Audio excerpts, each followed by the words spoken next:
So where did Munna Bhai originate? I used to do a lot of plays in Nagpur. And that was Golmaal. I think Golmaal happened because of him. Golmaal was not my script. But I want to ask you how the film came about. We had no subject at that time. We were not there. तब मैंने कहा चलो लगाओ phone लगाओ अभी चलो meeting करते हैं दोनों के साथ में. Then the idea, story and screenplay idea, I said what it can be because both were rising. Sir welcome जो है कहीं ना कहीं शायद एक लव स्टोरी होने वाली थी पहले. ये प्रोजेक्ट कैसे शुरू हुआ उस पर अगर आप बता सके कि कहां से है. इंस्पायर मैं वहीं से हुआ था और फिर मैंने लिखनी शुरू की. Only one thing credit to mister Priyadarshan. उन्होंने कहानी सुनाना शुरू किया और फिर ऐसा होता है. ये using Malayali films also. Film जब आप शुरू करते हैं मतलब कब आपके दिमाग में ये बात आती है कि इस पर मैं फिल्म बना सकता हूँ. What is the point, what do you look for? So आज है डे 2 जिसमें हम जानने वाले हैं कि कैसे सिलेक्ट किया जाए टॉपिक, कैसे सिलेक्ट किया जाए subject for writing a comedy. किस तरीके से जो बड़े बड़े फिल्म मेकर हुए हैं हमारे जिन्होंने कमाल कमाल की फिल्में लिखी हैं, हेरा फेरी से लेके गोलमाल, वेलकम वगैरह सारी, कैसे इन लोगों ने टॉपिक को सिलेक्ट किया, कैसे इन लोगों ने जाना कि इसी सब्जेक्ट में बहुत ह्यूमर मिलने वाला है, कैसे अंदाज अपना अपना का सब्जेक्ट सिलेक्ट किया था राजकुमार संतोषी ने. But I want to ask you how the film came about. So he said, Raji, I'm starting my career as a producer now. I'm too happy if you can direct a film for me. मैंने कहा किसके साथ करना है, खाना खाते हुए.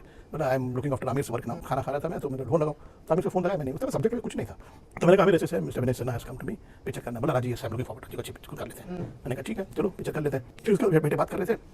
Then विनय Sinha told me राजी अपना सलीम साहब से मेरी अच्छी दोस्ती है.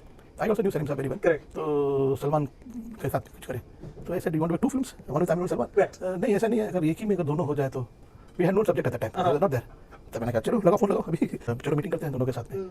Then the idea, story and screenplay idea, what it can be because both were rising stars and youngsters, girls particularly, they were chasing them and they were what to say, keeping the photographs and everything.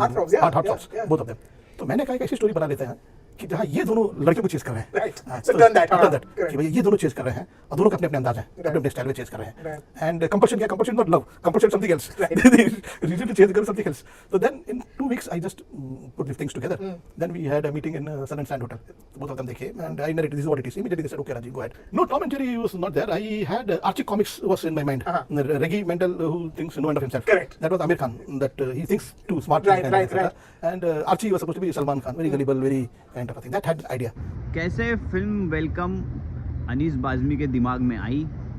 वो Mickey blue eyes मैंने देखी थी और उसका मुझे एक thought बहुत अच्छा लगा था तो मैंने बोला नहीं ठीक है ये फिल्म का कुछ करना चाहिए. इंस्पायर मैं वहीं से हुआ था और फिर मैंने लिखनी शुरू की. तो अभी अगर आप क्या थॉट उसका आपका जमा? उसका ये है कि जो एक डॉन है वो अपने बेटी की शादी कराना चाह रहे हैं जिसकी नहीं हो रही है शादी.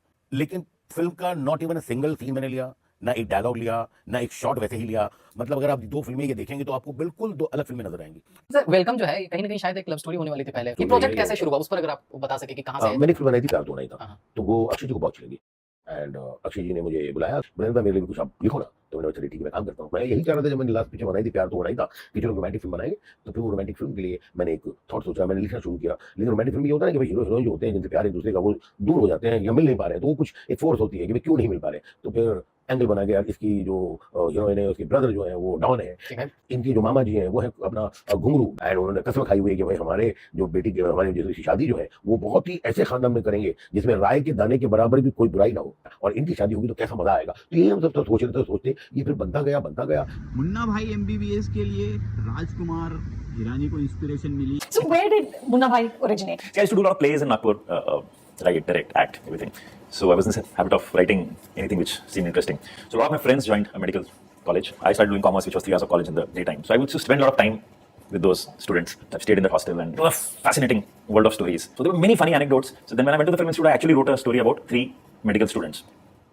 And also in that period was a journey of exposure with a lot of doctors. Within my family there were some people who were unwell, so I got really exposed to doctors, and so there was some little angst against them also. I could see the little corruption in the system. Not that all doctors were like that, but some of them were like that. Priyadarshan Hera Pheri film बनाने को कहां से inspire हुआ. होता only one thing credit to mister Priyadarshan. जब उन्होंने मुझे कहानी सुनाई 96 में, distinctly remember in month of July, उनके होटल के कमरे में बैठ के तो उन्होंने कहानी सुनाना शुरू किया और फिर ऐसा होता है. ये यूजिंग मलयाली फिल्म्स आल्सो. बोला मलयाली फिल्म की बात करें. हाँ 96 में बैठे हम. ये 84 में एक प्ले हो चुका है गुजराती में. प्ले का नाम था खेल. तो आपने प्रियदर्शन को ये बताया? हाँ तो प्रियदर्शन ठीक है एनीवे उनको लगाओगे मलयाली ओरिजिनल है, वो नहीं था ओरिजिनल. गुजराती ओरिजिनल था. गुजराती भी ओरिजिनल नहीं था. बट प्रियन जी ने बोला कि परे see if the Baburao character doesn't work the film will flop. This character must click. In Hera Fairy, most of the dialogues, what you said is right, is not a translation of the Malayalam. We had alternative. So in many places of Ramji Rao speaking, which is made in Ereveri, I had a difficulty to translate. So we changed it a lot. Because most of the South films, when it is remade in India, it flops.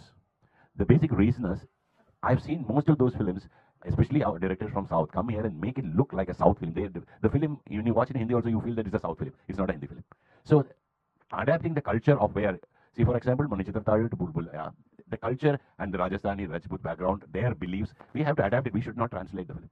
It will never work. Golmaal film Rohit Shetty के जीवन में जो आई, And then Neeraj Vora came to me and out of the blue he said कि एक play मैंने किया है, उस पर एक film बनानी है मुझे. You want to direct that film? And that was Golmaal. I think Golmaal happened because of him. Golmaal was not my script. And I had gone for a meeting. And he just came out of the cabin, he saw me and he was like, अरे सुन रोहित, एक script सुनाओ, एक idea है वही play का basically.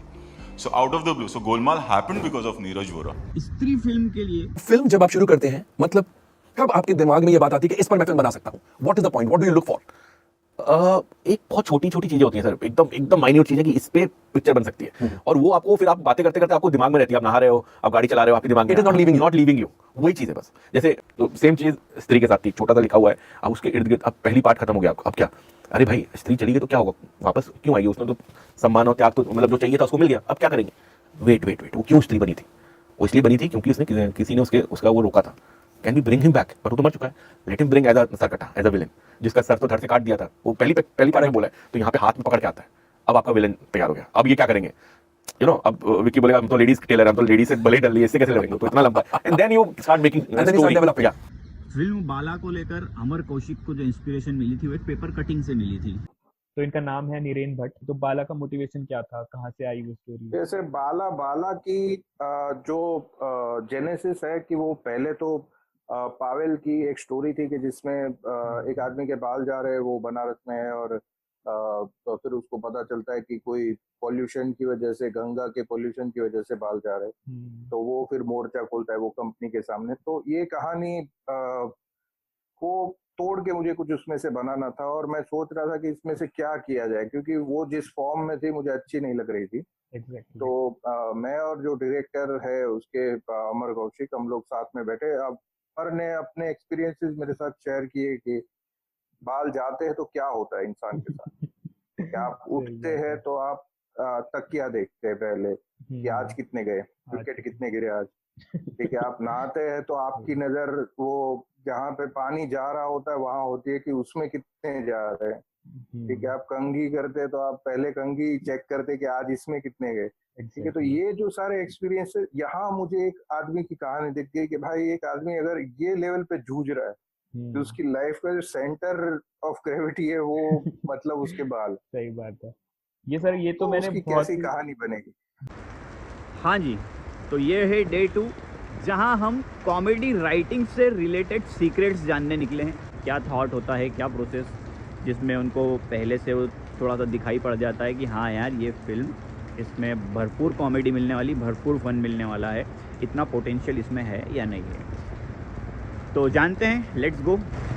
होता क्या है, एक राइटिंग माइंड के लिए सबसे बेस्ट वे जो माना जाता है, आपको एक किरदार, एक लाइन, एक सीन, एक इवेंट, एक कहानी, एक किस्सा, एक पड़ी हुई चीज़, एक देखा हुआ सीन, कुछ भी ऐसी चीज़ हो सकती है जो आपको अंदर तक एक्साइट कर जाए.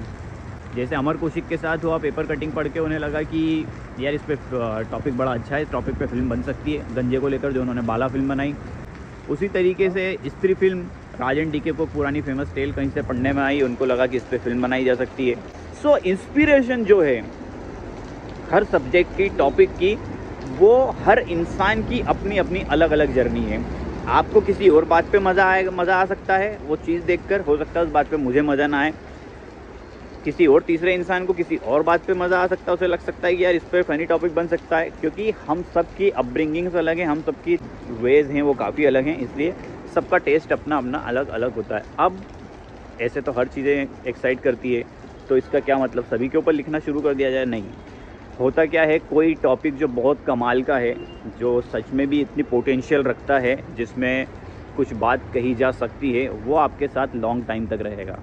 और वो आपको फिर आप बातें करते करते आपको दिमाग में रहती है, आप नहा रहे हो, आप गाड़ी चला रहे हो, आपके दिमाग में it is not leaving you, वही चीज़ है बस। वरना 1 महीने बाद ही जो आपको आज इतना एक्साइट किया है, या 1.5 महीने बाद, 2 महीने बाद, वो आपके अंदर से धीरे धीरे लूज़ होने लगेगा। आपको लगेगा हाँ ठीक ही तो बात है यार, क्योंकि आप कहीं ना कहीं उसके बारे में सुन लोगे, हो सकता है, या उसके बारे में कहीं पढ़ लो, या किसी फिल्म में देख लो, कर लो, तो आपको उस तरीके से फील उसका जा सकता है।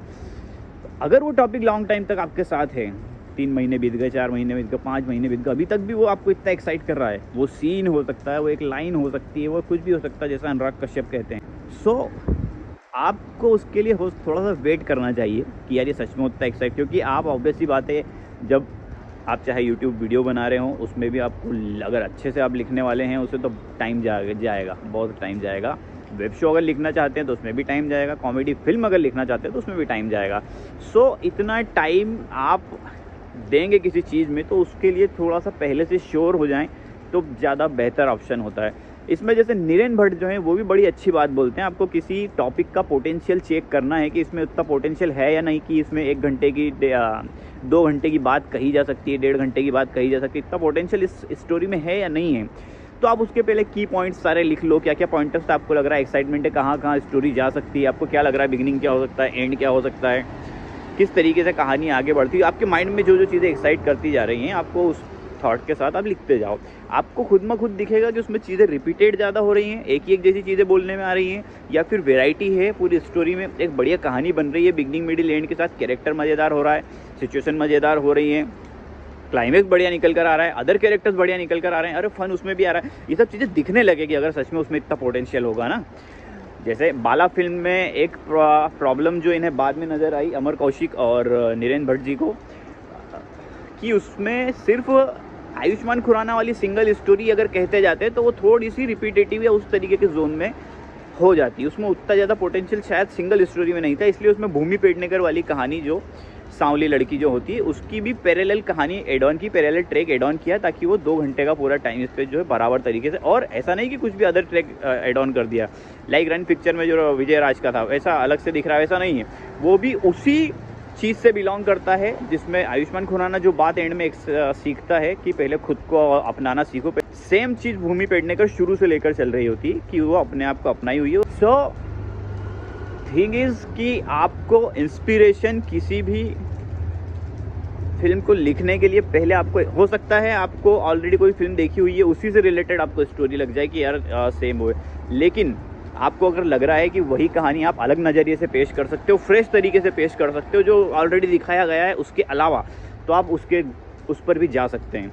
फील इतना सा है कि आपको ये बात ध्यान रखना है कि ऐसा नहीं है कि उस तरह की कहानी अगर कही जा चुकी है तो फिर से नहीं कही जा सकती। ये बात ध्यान रखिए कि आपने अभी तक नहीं कही है, क्योंकि आपकी अपब्रिंगिंग पूरी अलग है, छोटे से लेकर बड़े होने तक आपने अलग ज़िंदगी देखी है, और उस फिल्म में वो सारी चीज़ें दिखाई पड़ेंगी। ठीक है, आप किसी फिल्म को, किसी वीडियो को, किसी वेब शो को लिखने के पहले ये चक्कर में मत फंसिए ये कॉमेडी कितनी सच में बहुत ज़्यादा फ़नी होगी नहीं होगी, बहुत ज़्यादा कॉमेडी होगी ना होगी, सोचने से कुछ नहीं होगा। आप उस पर एक्शन लेंगे, एक्शन लेकर आप जैसे जैसे उसके ऊपर थोड़ा सा और सोचना शुरू करेंगे, उसके ऊपर थोड़ा सा लिख कर देखेंगे इसमें कितना पोटेंशियल है, कितनी ये आगे बढ़ रही है, तो आपको उसमें क्लैरिटी मिल जाएगी। इंस्पिरेशन कहीं से भी किसी को भी मिल सकती है, कभी भी इन ग्रेट फिल्में जो हुई हैं, जो कमाल धमाल हुई हैं, इनको फॉलो मत कीजिए। इन्होंने सब ने अपनी जर्नी से, अपने तरीके से चीज़ों को किया है। आपको अपना तरीका ढूंढना होगा, आपको अपनी दुनिया ढूंढना होगी। अगर हम किसी भी चीज़ को कि यार हेरा फेरी फिल्म तो इस तरीके से बनी थी कि एक मलयालम फिल्म देखी हुई थी उनकी, और उसको उन्होंने हिंदी वर्जन किया और वो हिट हो गई, ऐसे कई लोग हुए हैं जिन्होंने साउथ की फिल्में बनाने की कोशिश की है इधर, लेकिन वो बिल्कुल नहीं चली है। तो ये कोई फार्मूला नहीं है इसका, आपको अपना तरीका करते करते पता लगेगा, धीरे धीरे समझ में आता जाएगा।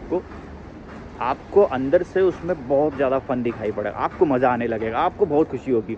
और इन सब चीज़ों के साथ आपको थोड़ी बहुत क्राफ्ट की सेंस समझ भी होना चाहिए। राइटिंग का जो क्राफ्ट होता है, किस तरीके से राइटिंग की जाती है, क्या कहानी की किस तरीके से शुरुआत होना चाहिए, किस तरीके से पे ऑफ होता है, किस तरीके से सेटअप की जाती है, प्रीमाइज़ क्या होता है, कैरेक्टर का जो गोल है वो किस तरीके से लॉक किया जाता है, एक जैसे सीन्स रिपीटेटिव। तो ये सब चीज़ें क्राफ्ट की थोड़ी सी आप अगर पढ़ेंगे, थोड़ा सा अगर उसके बारे में, बहुत सारी बुक्स हैं और बुक्स से भी पढ़ सकते हैं, और हमारे फेमस जो राइटर्स हैं उनके इंटरव्यू देखकर भी वो चीज़ें आप सेंस कर सकते हैं।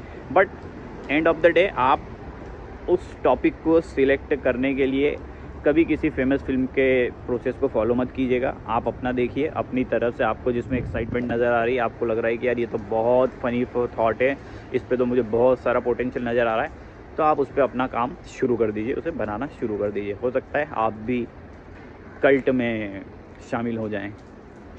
थैंक यू दोस्तों, फिर मिलते हैं अगले वीडियो में, अगले एपिसोड में। तब तक के लिए जय हो।